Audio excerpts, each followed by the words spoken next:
Yeah. Yeah.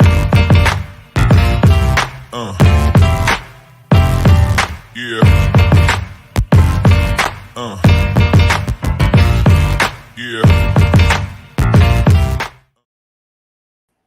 And what's up? Welcome in GC Live Thursday episode of the show. We promised more shows as the season approached, and we are here to deliver South Carolina at SEC Media Days today, and plenty to sort through there as far as what we may have learned and, kind of what we can glean from what we did hear from Shane Beamer, Spencer Rattler, Kai Kroger, and Tonka Hemingway as they represented South Carolina, I guess, maybe kind of finishing up representing South Carolina right now as we are live here on GC Live here Thursday afternoon. We're going to talk about that pretty much all show, but first, got to thank our buddy Clint Hammond of Movement Mortgage, clint.hammond.com, 803-771-6933 would tell you all the time. If you think it is time to buy a new home or you want to be a first-time home buyer and just want to see sort of what the process is like, what you can afford, what you can get qualified for, then Clint is the guy to walk you through that right here in the Columbia area. Office is right across from Dreher High School. Great dude, great Gamecock fan. We appreciate his support on GC Live for actually several years now. So shout out Clint. Again, big-time Gamecock guy if you want to support another Gamecock. Chris, Beamer hitting the stage today. Beamer talking, obviously, local media there as well and sort of doing a little update as far as things that might be going on within the South Carolina football team. And I'll just go broad first, man. You can have the floor. What is maybe your biggest takeaway? Obviously, we know there wasn't going to be anything groundbreaking, but that doesn't mean we can't learn something new, something to take away, some additional thought. What was maybe your biggest takeaway from either what Shane Beamer had to say or just SEC Media Days in general? Well, if I can go with a more humorous one, Wes, Shane Beamer, 5th place for the longest opening statement. Kirby Smart won that award per the SEC network, 14 minutes, 38 seconds. Beamer checking in with 10:55. So not a filibuster, but he definitely packed in a good bit. He did kind of the typical, here's what's going on. Here's what's going well. Here's what we've done with the program. Yeah, like you said, man, I don't think there was much of anything groundbreaking. I do think a couple smaller things stood out. I'm sure I'll think of more as we continue discussing. I'm sure you'll bring up some that, quite frankly, I'm forgetting about right now. Here's one, and I can't remember if he mentioned this on the big stage, but he did mention it sitting with Chris Doering, Alyssa Lang on the SEC network stage at about 12:45, I think that was, Wes. And they asked about Nicholas Harbor. And so obviously a lot of fans have been talking about Nicholas Harbor. You showed us your glossy new Phil Steele magazine yesterday. Phil Steele has Nicholas Harbor, I think you said, penciled in as a starter. I think even more casual fans might say, oh, Phil, what are you doing there? But Beamer was careful to temper expectations, right? Alyssa asked, I thought, a really good question about Nicholas Harbor. But Beamer said, look, we got to recognize this guy was a huge recruiting win for us. He's an amazing athlete, great family, great kid, and super talented. He said, but he actually used the exact same terminology we've been using for a while, Wes. Temper expectations. We got to temper expectations. Said this is someone that's been playing track and football. He's been playing multiple positions on the football field. Temper expectations. And I think, using that as a small example, I think you saw a little bit of that just generally with this team in some of his various conversations, whether it was a media gaggle or on the stage or talking to the SEC network crew. I think you saw a little bit of tempering expectations, not blustering. We're so deep. We got one of the best teams in the country. I think walking that line between, recognizing that they've done some good things, they're not satisfied, but also temper expectations a little bit. And I think that's wise, right? So that fans aren't coming in saying, well, you won this many games last year. Now it's time to tack on a couple more. Now it's time to win 10 games, this season. I think you're doing nothing but a disservice and setting expectations too high if you do that. So a couple of small things there that stood out to me during his talks. Yeah, and I remember way back after Harbor had signed with South Carolina, and I think this would have been even before the spring, Chris, when we were talking to Beamer about Harbor and about those very things. And he sort of said the same thing already. And you kind of, I mean, dude, in 2023, when everything you say is put on social media, everything you say is frankly, in some cases, if it's a big headline, it's read by the players as well. You got to be very careful with how you say it, because you don't want it to sound remotely like you're saying something negative about Nicholas Harbor either. So you kind of have to walk that line when you're talking about, is a guy going to be ready or not?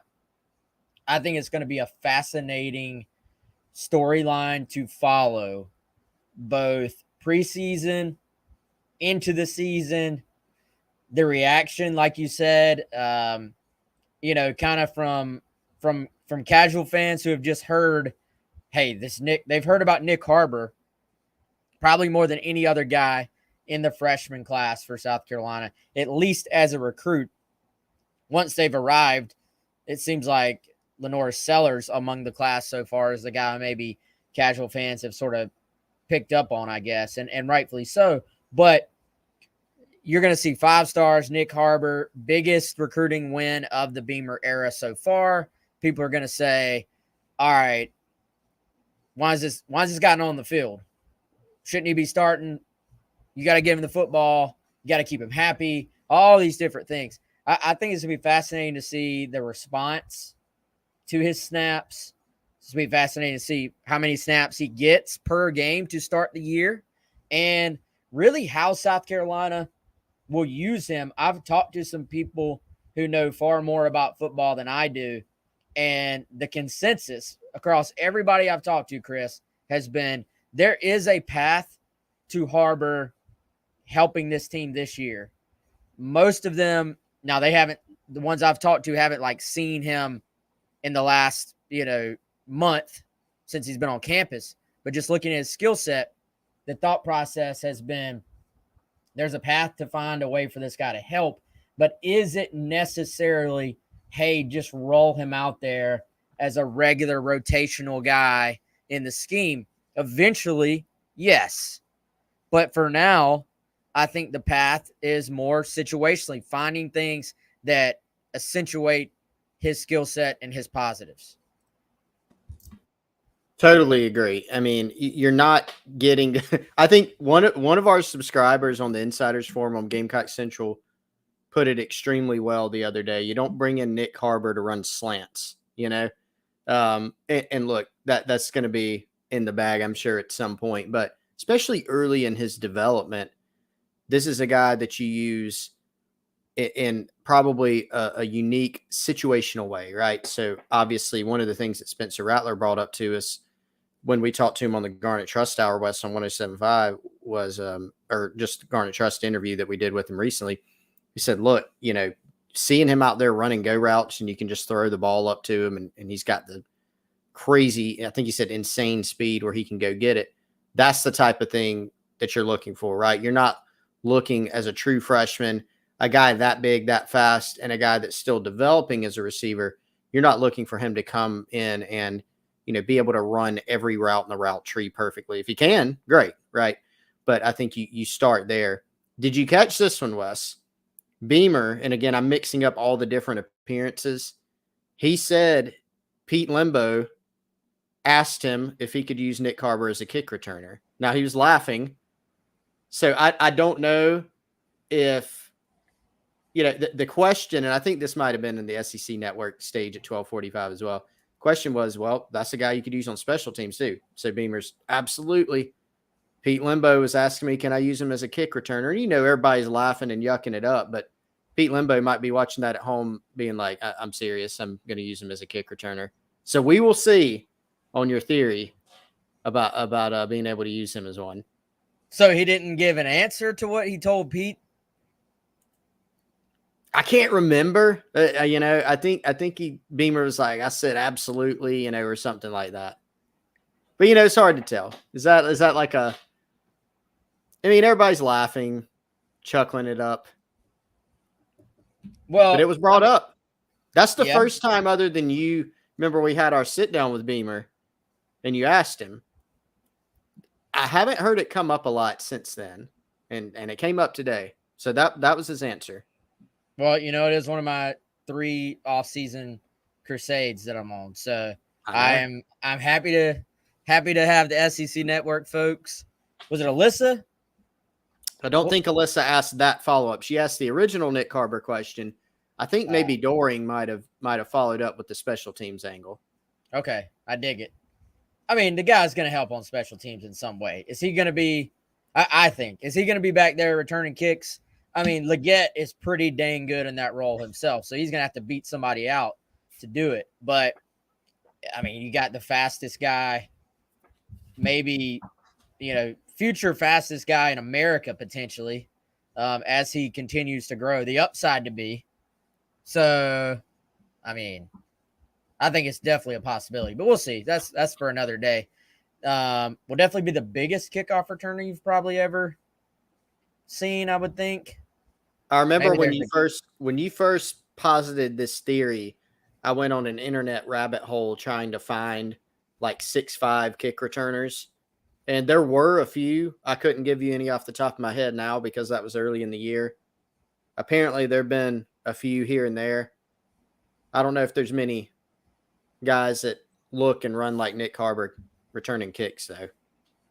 Yeah, the guy that just popped in my brain as being one of the bigger returners I've seen actually isn't quite as big as he looks, at least listed, but that was Cordarrelle Patterson. Yeah. He looks long. I would have said he was 6'3", 6'4". Listed 6'2", 220. Well, look, man. So you mentioned him. Well, how about Xavier Luedecke? I mean, that's a big dude. Remember, we're standing at camp and with a couple former Carolina players, and Xavier walks by, and they go, "Who is that?" Actually, I don't think we can say. Well, there's no FCC regulations on podcasts, but we try to keep it. Yeah, we try to keep it clean. We can't actually say their actual thought when they saw him. What position does he play? Wide receiver? No, he doesn't. What? They're like, that's a linebacker or a defensive end when we played. And they didn't play that long ago. Yeah, Xavier Luedecke. And they we really won't call anybody out, but they started laughing about how he was bigger than some of the linebackers that played, not 100%. On the team that played. Oh yeah, played a lot. Yeah, when they played. So we'll let y'all try to use process of elimination and figure that out. But anyway, yeah, Luedecke, massive dude, could have a huge year. I think that's maybe something that hadn't been talked about quite enough, Chris.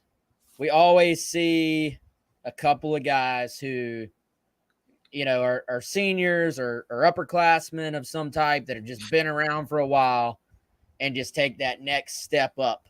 And, we'll see if Luedecke can maybe be that guy this year. I think he's have every opportunity to do so. We'll get into more of him and the receivers when we do our full-on receiver breakdown. I want to keep this sort of focused on media days, but certainly a guy there that's going to help this team in a lot of ways.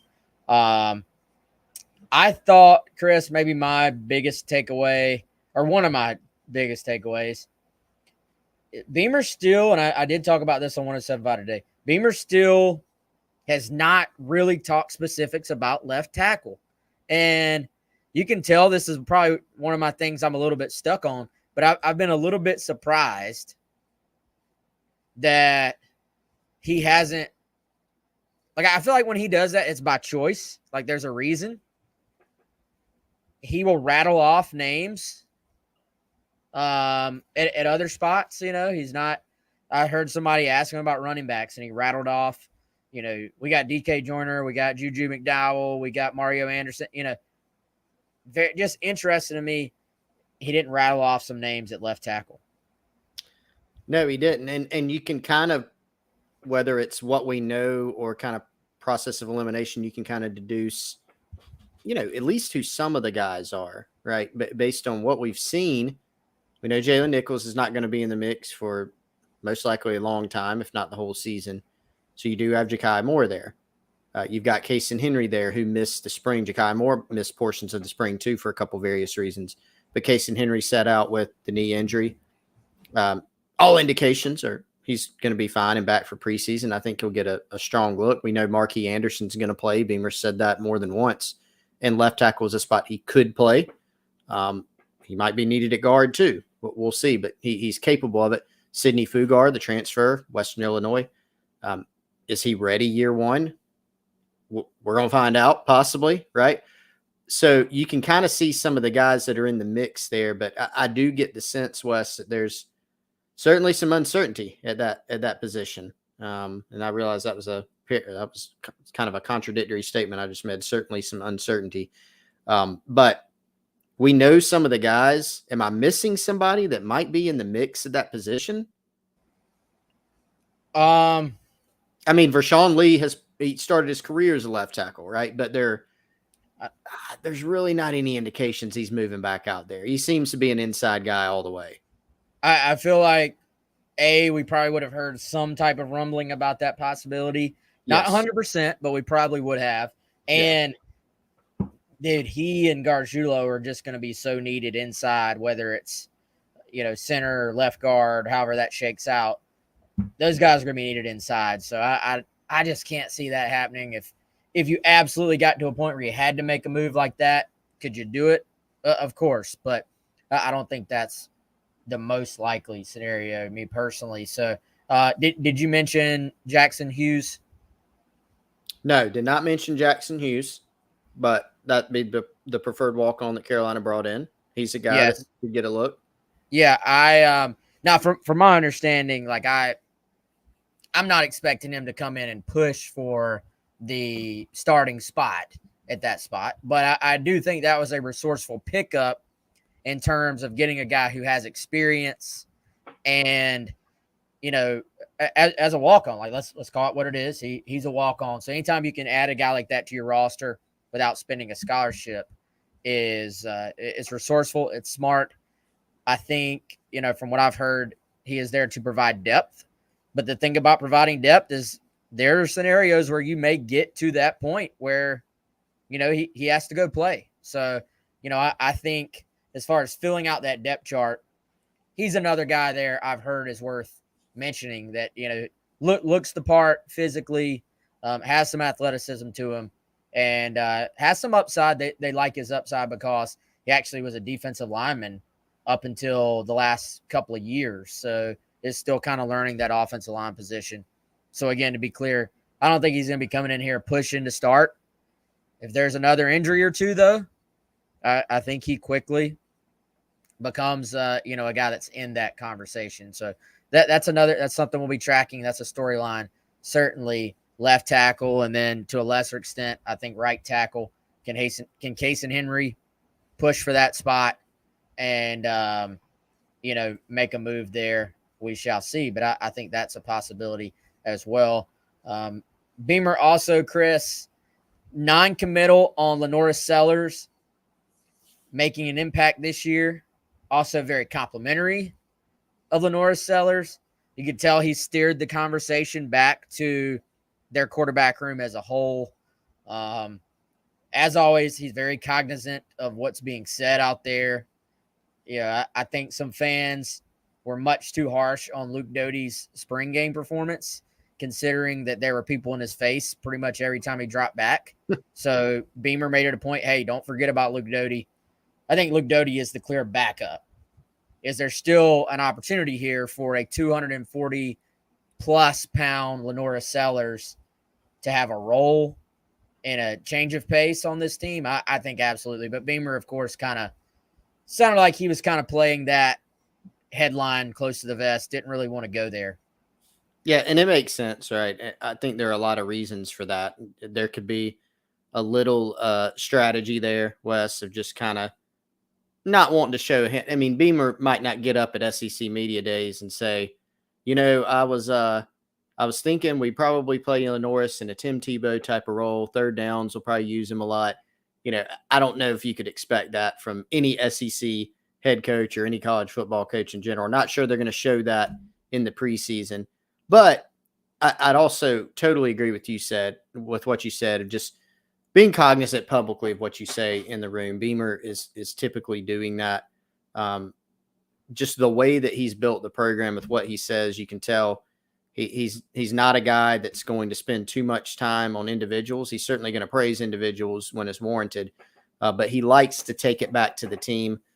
You hear when he talks about the running backs, sure, he's going to praise the guys individually, but it's talking about the room. Even the quarterbacks, he's going to talk about the room, and this is a room that has Spencer Rattler, who's your surefire starter. So not surprised that's the direction he took. For me, Wes, I've still got the Lenoris Sellers. Will he be used? How much? What's it look like for this season? That is still on my preseason list of things that I'm really curious to see within the first few games is do we see any of that? I didn't expect we would get an answer at media days. So that's kind of status quo, but still one that I'm sure we're going to be monitoring heading into this year. Yeah, for sure, man. So let's dig into maybe a couple other little things. Maybe didn't generate headlines, but are worth talking about. Tonka. So, all right, actually, injury report. That is something we need to hit on.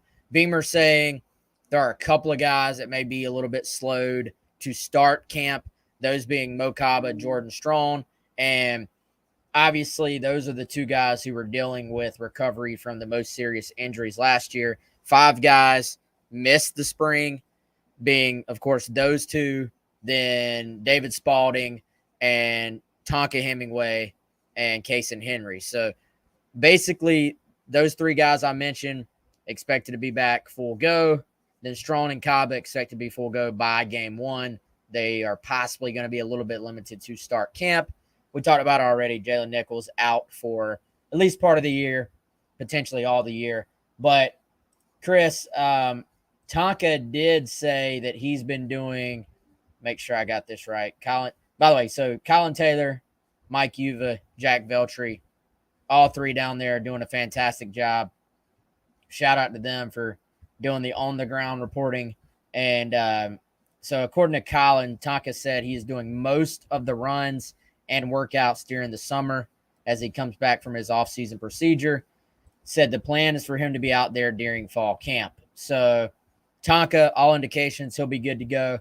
And Chris, you've been bragging on Tonka quite a bit, but it was cool to hear Beamer talk about just what a model student athlete this guy is as well. And I think it's trending in the right direction for Tonka to start to get some much needed SEC, possibly national buzz this year, I think.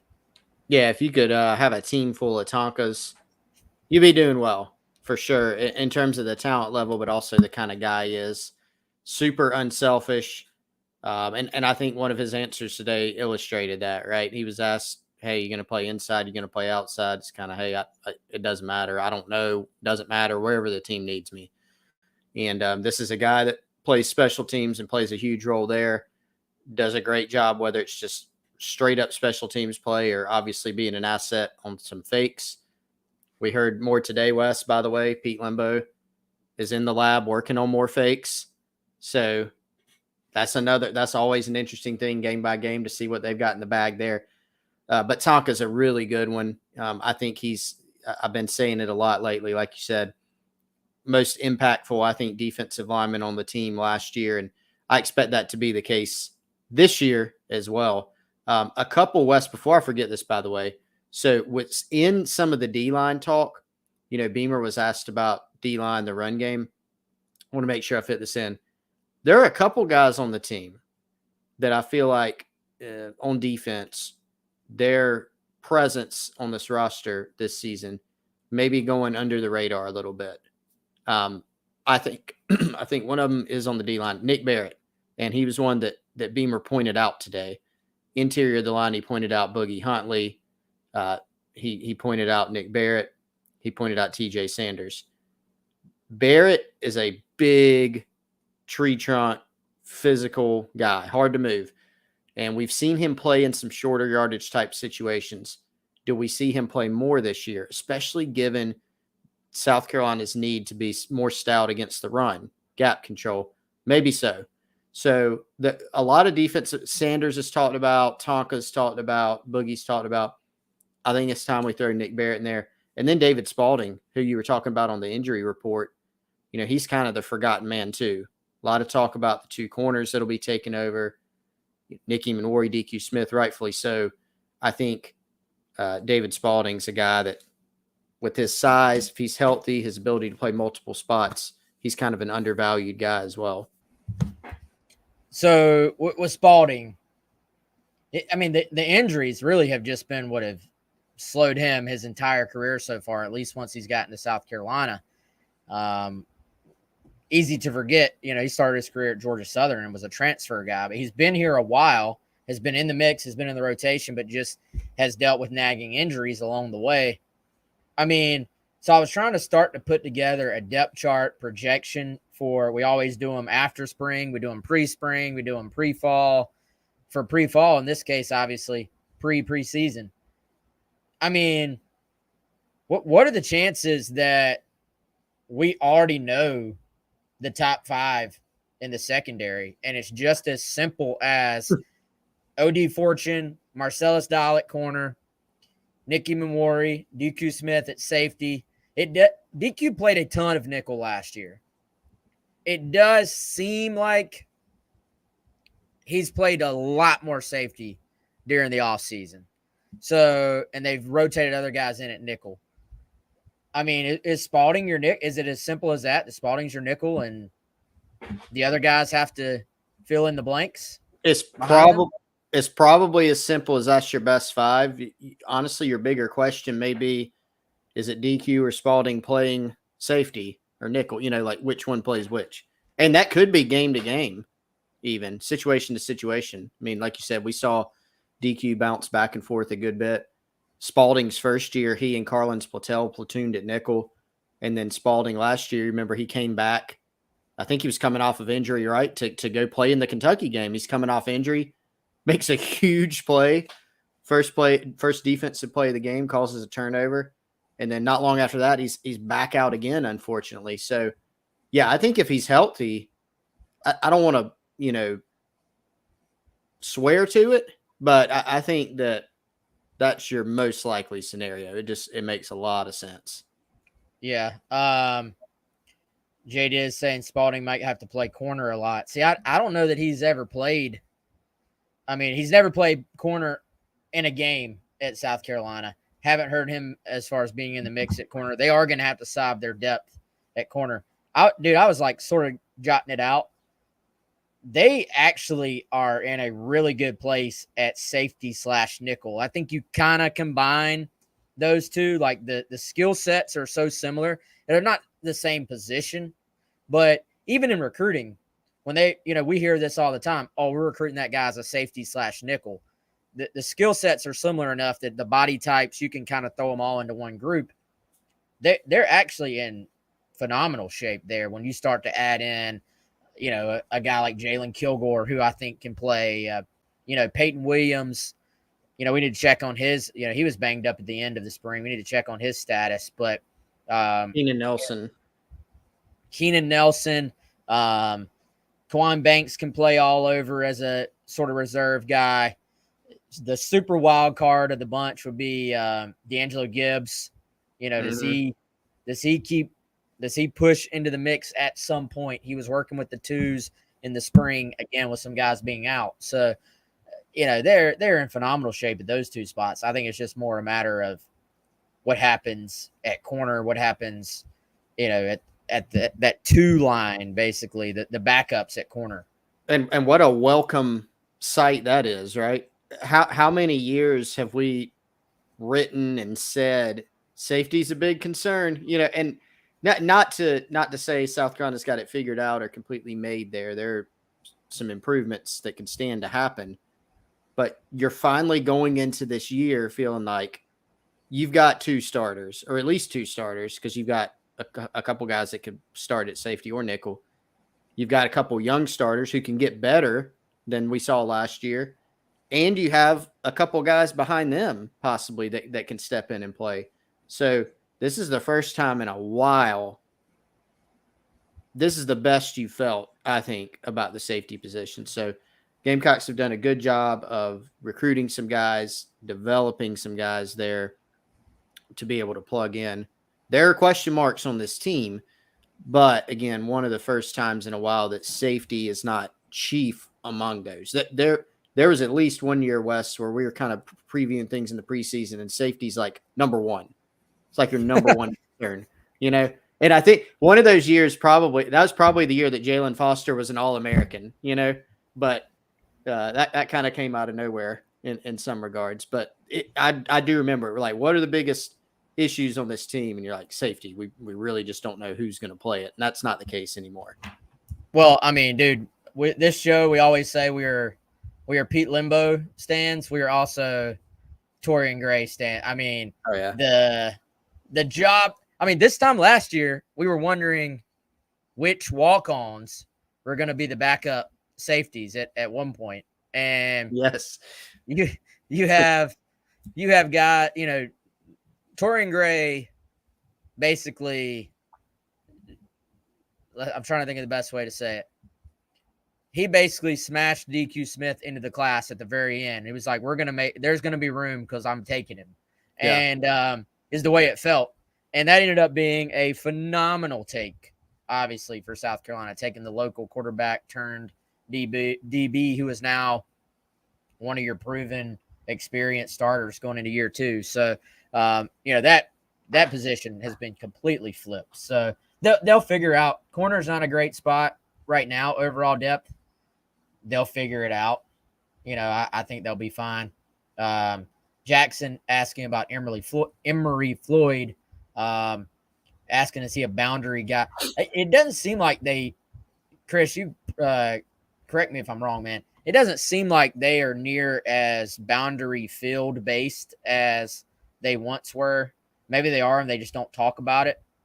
You know, I remember when Ellis and Lorenzo Ward were here, they very specifically had, hey, this is our boundary corner, this is our field corner, and it was known, you know, publicly, at least if you paid enough attention, which guy was which. Seems like it's a little more interchangeable this year. I think the question there is, will Emory Floyd be ready to impact this team? I think that's the better question, because field, boundary, whichever, if he can help at corner, then that's a big thing for this team, because they're really in need of that third guy and that fourth guy at that spot. So is it Floyd? Is it Bakari Swain? You know, who steps into that role, I think is actually a fairly big question going into this season. Those are the two guys that I'm looking at. Emory Floyd, you know, watched him in the spring game. He's got something to him. Almost reminds me, not even in play style or even in physical presentation, but just kind of the demeanor. There's a little Cam Smith there. He'll let you know about it. He can run. I mean, this is the guy that ran track for the Gamecocks too. And that was the book on him out of high school, is the guy that could really run.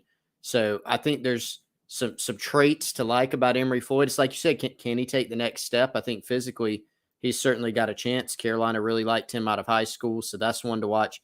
And then Bakari Swain, while we're on the subject of guys that were stands for, I think that's one that we both loved, Wes, out of high school, whether or not we're sitting here talking about him as a receiver or as a DB. Either way, he's a guy that I thought physically had a chance to make an impact in year 1. So working as a corner, working as a DB, we'll see where that lands. But I think athletically, he's going to have a chance. Maybe it's something that progresses even during the season. Maybe it's in the middle of the season, Bakari Swain emerges and starts making some plays. But he's one to watch. And Kawan Banks too, Wes, you mentioned earlier.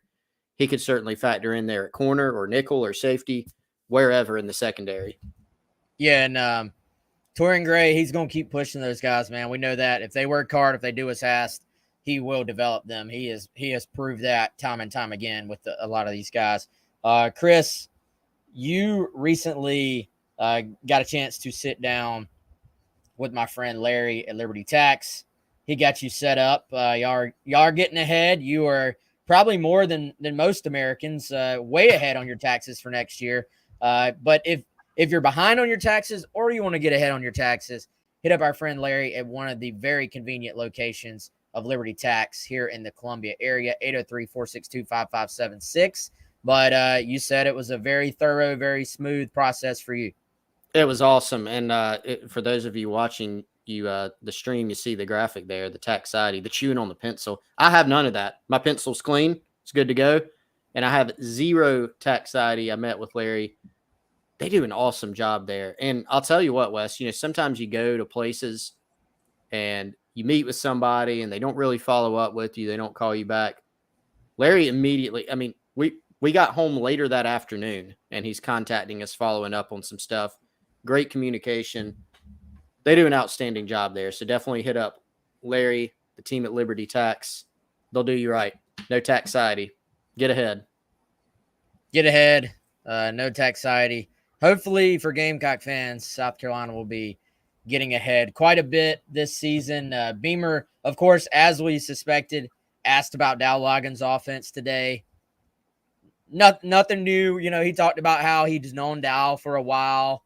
They've stayed in touch. Loves what he does. He thinks he's been great.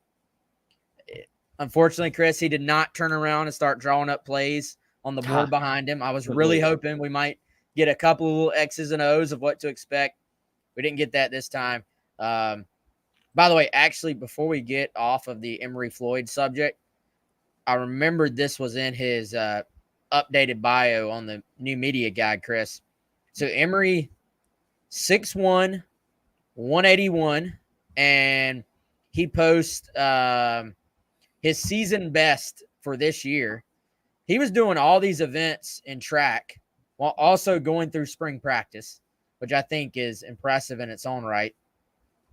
6.89 in the 60-meter indoor, a 10.86 in the 100-meter, and a 21.33 in the 200-meter outdoor event. So not quite Nick Harbor speed, but if you're running track in an SEC program while you're playing football, and you're actually competing in the events and everything, you're good enough for that. I think that speaks to your speed and athleticism. So we'll see if Emory can. I think anytime guys like that, it's just, can you kind of start to put the pieces together? Can you build? I think a lot of times, Chris, it's about building trust with your coach in that. And what I mean by that coach has got to feel good about, this is my player. He represents me on the field. I got to feel good about putting him out there, that he knows the scheme. He knows what's expected. He can consistently go out there and do it. You look at Emory athletically, I mean, I think we've always said he's a pretty high upside guy, but it was just a little bit raw coming out of high school. So it's just about continuing to hone in on the techniques to where Torian Gray is comfortable putting you out there. Because Torian Gray, I mean, part of the reason he is as good as he is he's a bit of a perfectionist, I think. He is. That is why he's so good. And, I remember, I think it was DQ Smith, when I talked to him earlier this year, was saying, he had a similar line to what you hear a lot of coaches say, that in the secondary, whether you're safety, whether you're a corner, trying to cover a guy deep, or you got deep zone coverage on a guy, if you mess up on the back end, it's a touchdown for the other team, the other band's playing. So you're right. The physical tools for Emory Floyd are there. Honestly, I forgot he was listed at 6'1", Wes. I was talking about how maybe not that similar to Cam Smith. Cam Smith was listed at 6 foot 188. So Emory Floyd, actually pretty similar. And then the speed, so I like the speed. I like the attitude. I love the physical attributes he brings. So I think he's someone that you kind of file away. And watching the spring game again, in certain situations, you don't take too much away from the spring game, but I thought athletically, he kind of popped off the field to me. Action Jackson. I don't know if I recognize that screen name. So if you're new, welcome, Action Jackson. If you're Not new. Sorry, I just don't know if I've seen that name on here before. Appreciate you hitting us with a question. He says, do we think Nick got any slower, being that he's 245 pounds now? No. I saw Nick when I was out there for high school camp. That guy carries 245 like like a normal person, like a normal athlete carries 195. I feel like to me, dude, obviously a physical specimen of an athlete, but doesn't even look like, some guys just get so ripped that you're like, God, they are thick. I thought still looks like a runner. That's what he is. So I don't think there's any concern there personally. Yeah, he carries it really well. He looks, you can tell he's a little bigger than he was in high school. I went up to his high school during the recruiting process. I think what was that? Probably the summer, West, before his decision. We've seen him on campus, around campus a couple times. He doesn't look materially different. He has gotten bigger. He looks more, probably even more defined, right? And going through a college strength and conditioning program. But you don't look at him and say, oh, he's gotten too big. He still looks, physically quite impressive. So I think the speed's still there. Now, I don't think you'll see Nick Harbor. I'll be very surprised if one day, we sat down and the roster's updated, which it probably won't be updated for a while now anyway. And it's Nick Harbor's 260. I don't think you're going to see that anytime soon. So that's probably on the, top end, I would imagine, of what they would like him to be given his current role. Well, if it does read 260 one day, then Clayton White and Sterling Lucas are going to be in a group text inviting Nick to step into their office, I think, because they're going to be going, remember when you were a rising junior and everybody wanted you as a pass rusher? we need to talk about this. But yeah, exactly. So much versatility there. We'll see. That's going to be fascinating. I keep using that word for several things today. Going to be fascinating to see where Nick's career goes as far as how he is used, like we said earlier, at South Carolina. Chris, a couple more just big picture things that kind of caught my attention. So Beamer is, I don't want to say stuck on a couple of things, but he has consistently mentioned a few things. And you talked about how, there's several, he talked to SEC network, talked to local media, talked on the big stage, and you get different things from different stops. But man, this whole offseason, we're going to hear about this probably the very first preseason press conference as well. Consistency or lack thereof. I heard him mention at least twice, probably more already. No offensive touchdowns against Florida, 63 points against Tennessee. We being South Carolina, we are one of the best in the entire conference, the best conference in the country at creating turnovers, while simultaneously being the absolute worst at giving up the football on offense. And then, of course, run game from a standpoint of both stopping the run and running the football. But we've heard him talk about that, throughout the time he's been here. But this offseason, dude, the consistency thing and the turnover thing definitely has been on his mind when he I feel like when Beamer has a lone moment to sit around and in between episodes of Stranger Things, which he said today was one of his favorite shows, and his mind starts wandering where Netflix is getting it from one episode to the next, he starts thinking about, man, we kicked Tennessee's tail, but we couldn't score an offensive touchdown the week before against Florida. Couldn't do anything against Florida. No, you're right. So he has now he did, by the way, Wes, to throw in one more. He said he answered a question about keeping your team's culture together and the types of guys you're recruiting. He said that keeps him up at night as well. I think if you're going, you had your 3 off-season crusades. I think he has 3 as well. He has run game, and then he has consistency, and then he has turnovers. I mean, turnovers might be the one that he's most stuck on. I mean, he sat up there in front of the group of Texas high school coaches and said it was embarrassingly bad. He's used a lot of colorful, not explicit, but colorful language to describe how poor they've been there. And I think it's even more accentuated, Wes, because this is now a second year of this. So you think to 2021, South Carolina largely surpassed expectations, everybody's expectations. But you look at that season, and it was a season of peaks and valleys, right? You have very poor performance, good performance, very poor performance, good performance. And something that Beamer and Luedecke talked about, Carolina's head strength and conditioning coach, was stringing together more good moments and being more consistent. Well, in 2022, the inconsistency was a little bit masked because of the big wins, right? You go beat Kentucky, and it's cathartic. It's awesome. You finally beat A&M. You beat Tennessee. You beat Clemson. And those were awesome wins, super high-quality wins that shows how the program's being elevated.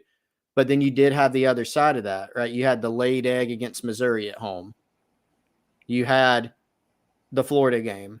And so this is now you're going into year 3. You can tell Beamer is really hungry for consistency. And so he's challenging his team and the rest of his coaches to get better. Now, to be more consistent, you have to do the other two things he's talked about. You have to run the football and stop the run, and you have to not turn the football over so much. Those are going to be, particularly the turnover piece, those are really going to be critical to deciding whether or not Carolina cannot have so many peaks and valleys in this year, I think.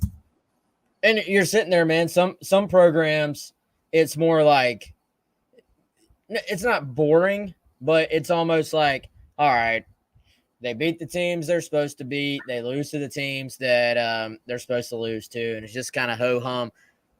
The Beamer era so far has, it's had those valleys, let's be honest.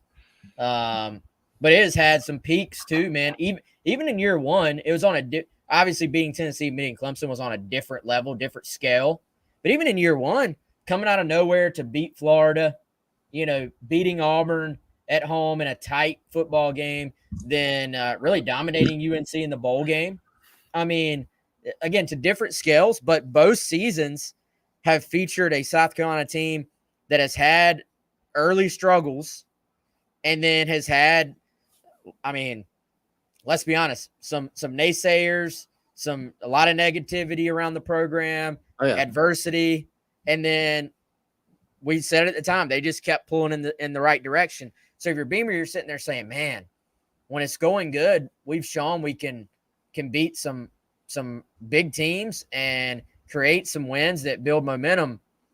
He's probably saying, man, if we could just eliminate the valleys, because, dude, that wasn't a great Florida team last year. Wasn't a great Missouri team either. I mean, I thought Missouri just I thought they just had a good game plan that day, and I thought it was a bad matchup looking back if you dove into it. Missouri being able to just run the football. You remember they just ran outside stretch the whole game and stayed on the field. Just a bad matchup, but still, you don't want to play like that at home. You want to put up a fight at home. So I think he's looking at it saying, man, how special could this thing be if you could keep some of the highs while eliminating half the lows at this point? Oh, exactly. And just being more competitive. Look, if you'd gone on the road and lost that game in the swamp, not that people are going to be happy, but okay, the reason it was so bad is the manner in which it happened. You score one touchdown that was not on offense. You turn the ball over a bunch. You're non-existent offensively, just put up no fight. And then, you look at the Georgia game at home, right? South Carolina should not have been expected to go win that game against Georgia, but they got away in a hurry, and it was exacerbated. South Carolina was banged up. They were already overmatched in that game, and it just got away extremely early. So you want to see in games, games against big-time opponents like a Georgia, you want to see more competitiveness. Now, we saw against big-time opponents, Tennessee, Clemson, you did see it. They won those games. You can't get any more competitive than that. But even more consistency in the competitiveness against those really quality teams. and then being able to not lay an egg, against a Missouri, a Florida, a Kentucky. Think about the Kentucky game this year. There are going to be so many swing games, this season for South Carolina. This is a year in which, Wes, you probably can't go into this year if you're trying to find wins on the schedule, preseason, if you're going through saying which games can they get. You probably can't count on beating Clemson at home. Like you might think they're going to win, but you don't count it as a win. You might not count Tennessee on the road. So when you're trying to find wins, it's about consistency and being able to get some of those games that are swing games to go your way.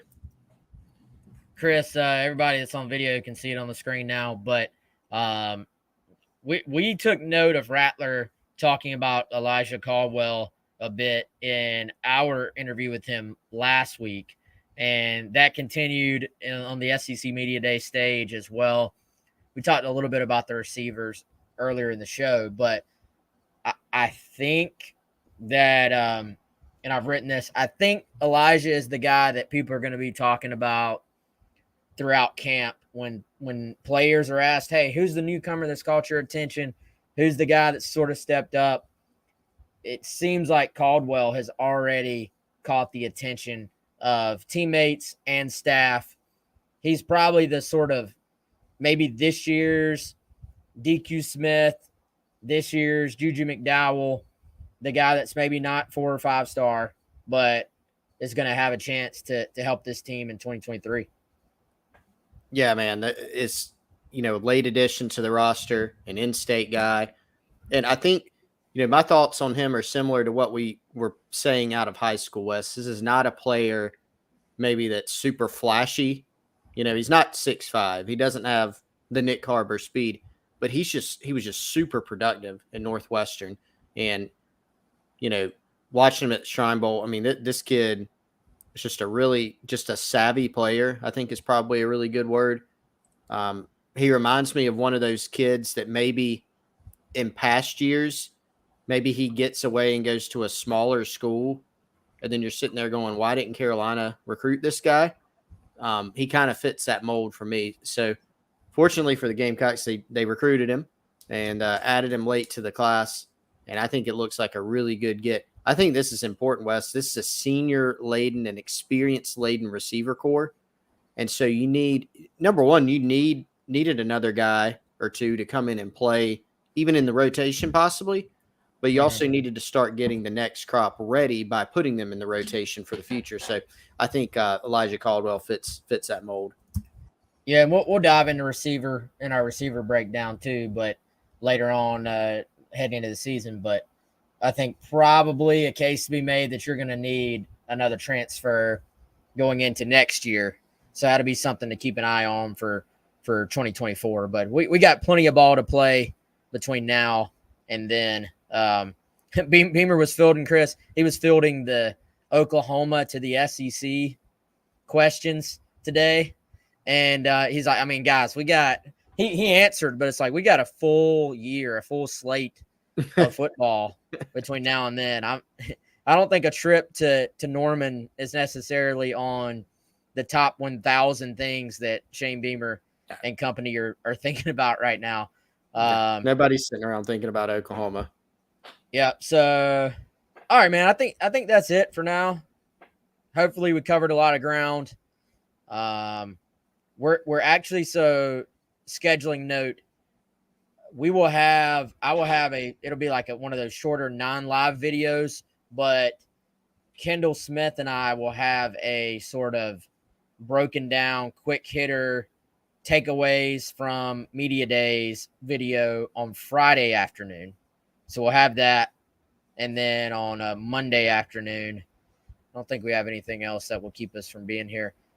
Monday afternoon, we shall reconvene here for GC Live. What do you think, Chris? Yeah, that sounds like a plan to me, man. All right, y'all. Hey, appreciate it as always.